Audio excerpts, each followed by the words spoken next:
अकबर बीरबल की कहानी पेड़ एक और मालिक दो।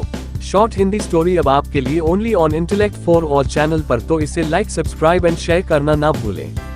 एक बार की बात है, रोज की ही तरह बादशाह अकबर दरबार में बैठकर अपनी प्रजा की समस्याएं सुन रहे थे।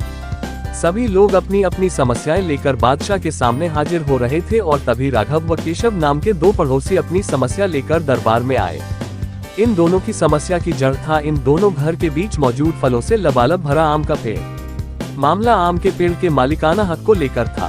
राघव कह रहा था कि पेड़ उसका है और केशव झूठ बोल रहा है।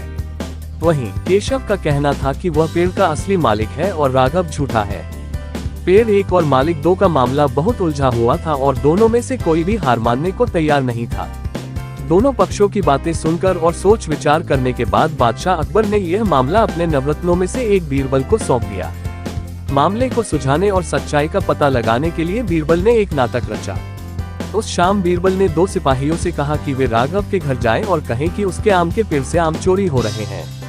उन्होंने दो सिपाहियों को केशव के घर जाकर भी यही संदेश देने को कहा। साथ ही बीरबल ने कहा कि यह संदेश देने के बाद वो उनके घर के पीछे छिपकर देखे कि राघव और केशव क्या करते हैं।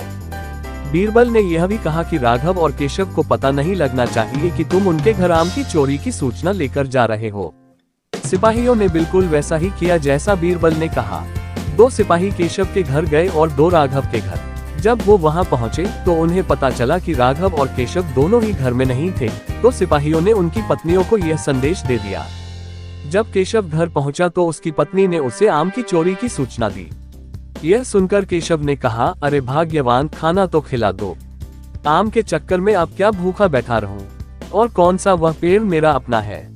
चोरी हो रही है तो होने दो, सुबह देखेंगे। यह कहकर वह आराम से बैठकर खाना खाने लगा। वहीं जब राघव घर आया और उसकी पत्नी ने यह बात उसे बताई तो वह उल्टे पैर पेड़ की तरह दौड़ पड़ा। उसकी पत्नी ने पीछे से आवाज लगाई, अरे खाना तो खा लीजिए। जिस पर राघव ने कहा, खाना तो सुबह भी खा सकता हूँ, लेकिन अगर आज आम चोरी हो गए तो मेरे पूरे साल की मेहनत पर पानी फिर जाएगा। सिपाहियों ने दोनों के घर के बाहर छिपकर यह सारा नजारा देखा और वापस दरबार जाकर बीरबल को बताया। अगले दिन दोनों फिर से दरबार में हाजिर हुए। उन दोनों के सामने बीरबल ने बादशाह अकबर से कहा, जहाँ पना सारी समस्या की जड़ वो पेड़ है, क्यों न हम वो पेड़ ही कटवा दें? न रहेगा बांस, न बजेगी बांसुरी। बादशाह अकबर ने इस बारे में राघव और केशव से पूछा, इस बारे में आप दोनों का क्या ख्याल है? इस पर केशव ने कहा, हुजूर आपकी हुकूमत है, आप जैसा कहेंगे मैं उसे चुपचाप स्वीकार कर लूंगा। वहीं राघव ने कहा, मालिक, मैंने 7 वर्ष तक उस पेड़ को सींचा है। आप चाहें तो उसे केशव को दे दीजिए, लेकिन कृपा करके उसे कटवाए न। मैं आपके आगे हाथ जोड़ता हूँ। उन दोनों की बात सुनकर बादशाह अकबर ने बीरबल की तरह देखा और कहा, अब आपका क्या कहना है बीरबल? इसके बाद बीरबल ने बादशाह को बीती रात का किस्सा सुनाया और मुस्कुराते हुए कहा, हुजूर, पेड़ एक और मालिक दो, ऐसा कैसे हो सकता है? कल रात हुई घटना और आज हुई इस बात के बाद यह साबित हो चुका है कि राघव ही पेड़ का असली मालिक है और केशव झूठ बोल रहा है।